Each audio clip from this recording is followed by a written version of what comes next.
I told you today more than I ever told my sister, my daddy. You don't come home and tell your family and you people you went to church with that I just got good at my job. And I was. And I'm not ashamed of it. 58 years ago, January 31st to March 2nd, 1968. Arguably the most important battle in the Vietnam War was being fought, Operation Waste City. We have been taking an extensive look at this moment in history in our series, The Battle That Changed Everything. And since this historic fight was happening on this date in history, today, a special episode of our podcast. This past summer, I went to Tuscaloosa, Alabama, to have a conversation with a Marine Corps veteran who was there for every day of this battle. He was my best friend, and this is Tony. I called him William Bendis because he looked like an old man. He got killed in the way. He showed me memories from boot camp. 90% of them guys, guess what their MOS was? MOS, Military Occupational Specialty. 0311, 0311, 0311. Is that right? 0311, Marine Corps Riflemen, Infantry Marines. Very few of them had any other MOS. Golf 25 Marine, Bill Tant. I've got to be on this page. Looking. Have I lost that page? That's me right there. Found him. Square jaw, 19. Somebody wrote Billy in the top left corner in blue ink. Bill Tant left Marine Corps boot camp at Parris Island in September of 67. 4 months and 9 days later, he left Fubai, back of a big truck, rolling north, up Highway 1, on the way two-way. You could see them, man. They were just, damn, how many of them are there? My name is Josh Roe, and this is Tomorrowtown, Tennessee.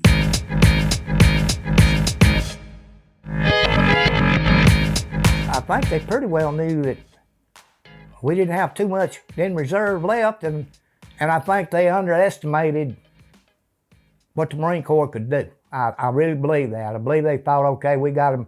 And they did. They had us vastly outnumbered. I mean, the first day in there, there's shot up Alpha 1-1, and we're going to be shot up before the day's over with. They never really made a concentrated attack on MACV. I believe if they had it, they'd run right over us. We couldn't have stopped them. There were just too many of them. They had MACV surrounded. Yes. Did you realize that you were surrounded when you were in there? I knew they was in front of us, behind us, and on this side. I didn't know they was behind us. You know, on the back side of MACV. Only part of MACV I ever saw was right there at the front. I knew there was way more of them than there was us. I mean, that was obvious. And then we get, and this is, I've often wondered, and I don't care if I'm going to hurt some officer's feelings, I could care less. Who is the idiot that told us to take one company, basically 2 platoons, because we got 3rd platoons in reserve. So we were understrength before we ever went in there. We never had a full complement of troops. 2 platoons to cross that deadgum Perfume River Bridge, which, by the way, if it hadn't been for Barney and Lester, Corporal Lester Tully, knocking out that one machine gun, there's no telling if we would even got across that bridge. So they shot Barney's platoon up, and then we moved up through them, and we were going to get a general on the back side of the Citadel. Now, the Citadel was a fort with some places 30-foot thick walls. It had a moat around it, and it had gates to go through. So there again, you're a bridge. You got to get across to go through that gate. And this guy's like, I think it was 2 or 3 kilometers to the back side of where he was. He is a division commander. He's got way more troops than we got. Why in the world were we trying to get to him? But like I said, nobody knew what was there. I'm sure he had a better idea because he was in there. But the second, why would you want to move a man? They had an airstrip there. They had an armor there. He had all his communications there to communicate with all his ARVN battalions, and there was a lot of them around that area. Why the hell do you want to take him away from there? What brilliant mind decided we need to go get him and bring him back to McVee? I don't know who he was, but I'm glad he wasn't my squad leader. I'll put it that way. So take me back. You're at the compound. Okay. And you get the first word of what you're about to do. Did you have any idea how dangerous that was going to be at the time? No. I knew there was a bunch of folks out there going to shoot at me, but still at this time, no, I just followed orders. I knew. I don't remember Corporal Lucas making a big deal out of it, except, well, we gotta go over here and get this guy. And I remember we started out across that bridge, and I thought, man, this is pretty. This is a pretty beautiful river. The river was, and the bridge, it was so long. I think it's 6 spans, that bridge. I think it was 400 meters or better long. So you're going up like that, and then when you get up here, that's when they opened up. I'm back here, and I can hear all it, and I mean, you can hear it's a hell of a bunch of fire going on. And of course, everybody, 2nd Platoon, which Barney was in, they start running to get the hell off the bridge. Well, we're running behind them. And man, once you top them, rounds is ricocheting off them steel girders. They're hitting the ground and throwing up chips of concrete or whatever. I mean, there's just so much stuff, and it's just ding, ding, ding, ding. I mean, it was just a crochet. It was so noisy. And I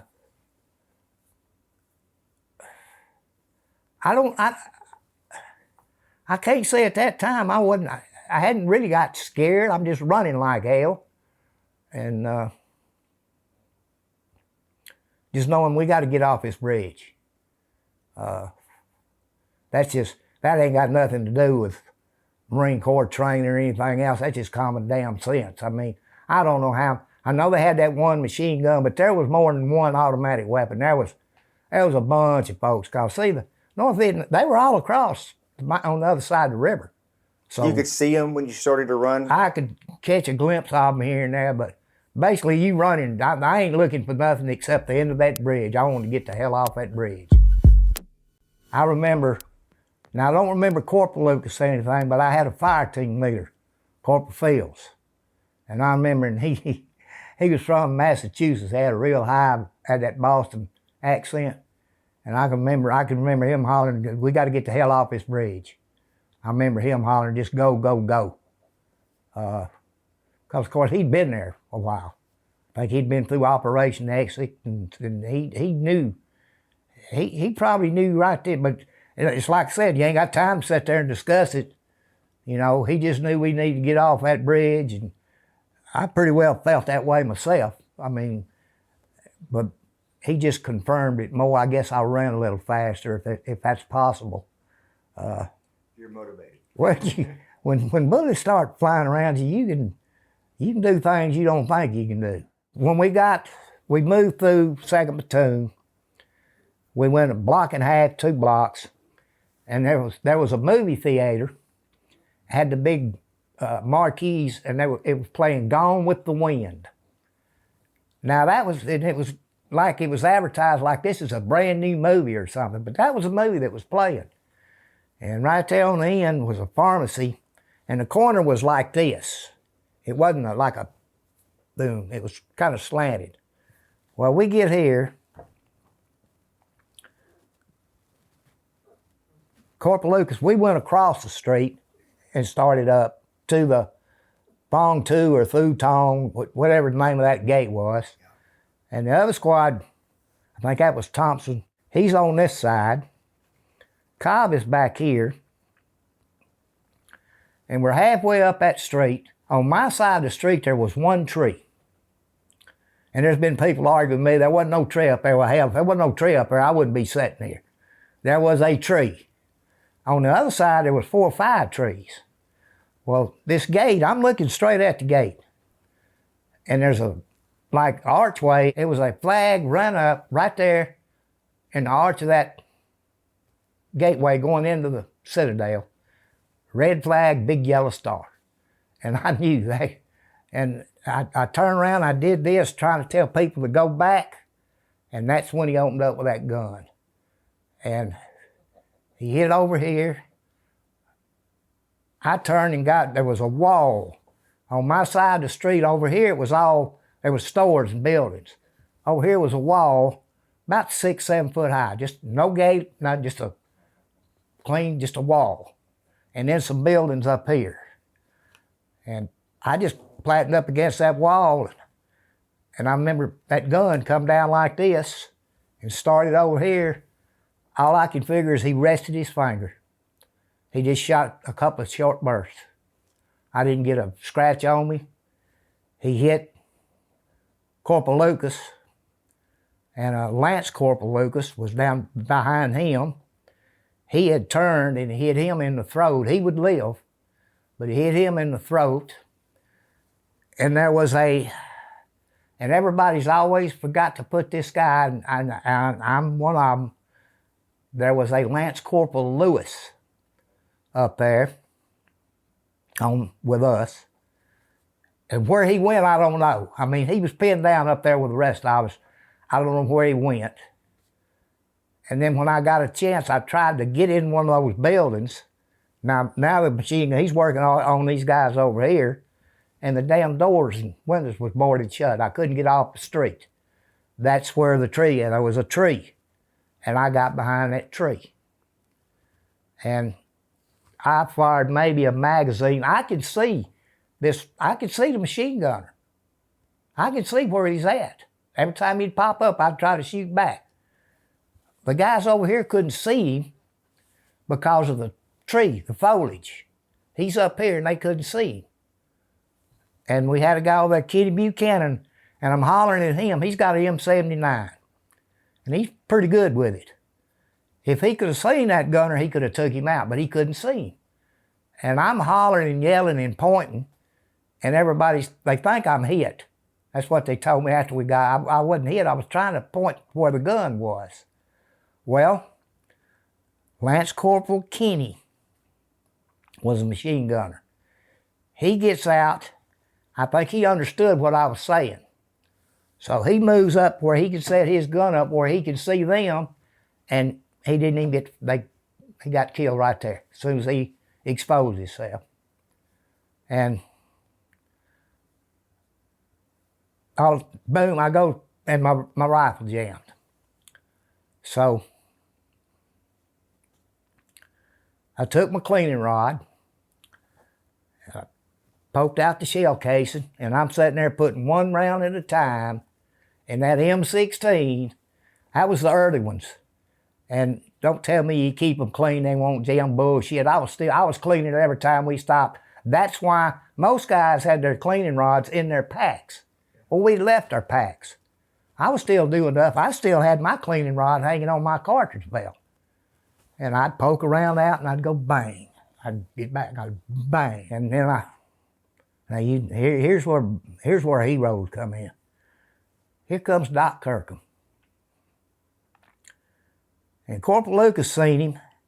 He's laying there, and I can see Corporal Lucas bleeding on both sides. I think they just shot him through and through. And he could barely pick his arm up, and he did that. Doc kept coming. And then they hit him, and I read somewhere where they said he shot dead instantly. Well, his mom and daddy's gone now, so no, he didn't die instantly. They hit him. They cut that jugular vein. Now, you got to understand, this guy's 20, 25 feet from me, and I can't get to him. Of Corporal Lucas is closer than that. That tree's about this big around. There's no place to get them. And you can, every time his heart beats, you could just see the blood spurt. And Doc Kirkham looked at me, and he just looked at me and he mouthed the words, "I'm dead." And he bled out right there on that street. But he kept coming, knowing there was no cover, nothing for him. And this machine gun, and there's not machine guns, there's other rifle fire coming down that street. It was just,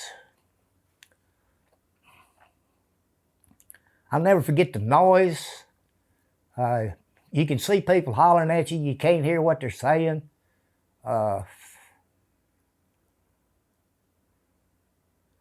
And finally, somebody somehow they got a Vietnamese flatbed truck that like a rice hauler, only didn't have no rice, only just a flatbed truck. I don't know who did it. I've talked to people. Nobody knows who did it. Somebody got that truck up the street. So now it's up here about even with me. And that's going to give us a little bit of cover. And then somebody started throwing smoke grenades. And and of course they don't quit shooting. They know we in that smoke, but you know, at least they can't see us. It's kind of like when you're a kid covering your head up so the boogers don't get you. You know, we got smoke we can hide in. And I grabbed Corporal Lucas. I grabbed somebody. I grabbed one of them. I don't know which one. And drug him off that street. And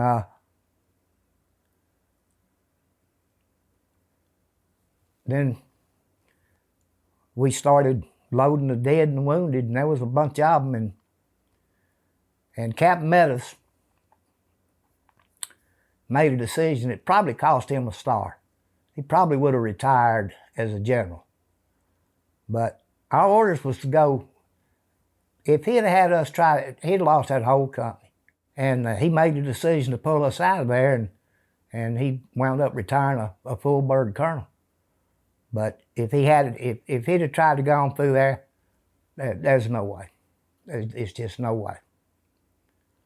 And we got back to McV, and I heard we got hit that night. I know me and a young Marine, we were just wandering around there in McV. Corporal Lucas is dead. So ain't got nobody there to tell me what to do. Corporal Fields is wounded or hurt. He's gone. The squad leader on the other side, he's gone. Our platoon sergeant, Staff Sergeant Levi Jones, he's gone. So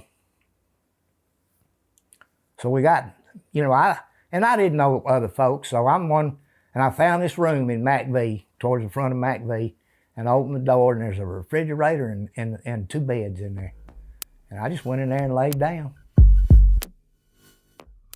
A big thank you to Bill Tant for this conversation. And our next episode of our series, The Battle That Changed Everything, will be released in late March. That will be our final episode of Season 1 for our special series. And this episode, a story another Golf 2-5 Marine told me.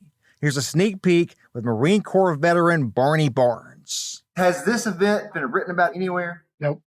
Not even on the after action reports. I mean, it's mentioned, but it doesn't say specifically what it was. So this is the morning of the 9th that all this happened, is that right? Yes. And there was a few civilians and kids out in the street, you know. I'm thinking, well, you know, a good sign is when the civilians start, you know, milling around, coming out in the street, then you know, hey, it's relatively safe, you know. Went in this first building, and there was an NVA flag on a pole right above the doorway. So I kind of jumped up there and pulled it down and put it in my utility jacket. So we were out in the street, and we got ambushed. I didn't want to lay down out in the middle of the street. So me and Bob and dawn, we found this alleyway and we dove in there. I told him, don't send nobody over here because there's nothing you can do over here that you can't do from your side of the street. Tony got hit out in the street. So I reached out, got him, dragged him into where we were at. And I immediately found Lester. And I said, man, Lester, forgive me, bro. I'm sorry.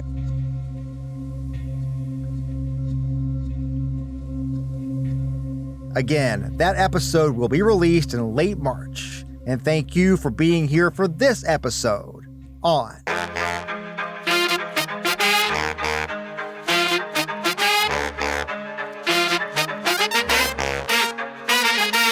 Tomorrowtown, Tennessee. This podcast is a production of News Channel 9, Fox Chattanooga, and Sinclair Broadcast Group Chattanooga. I hope you join me again real soon.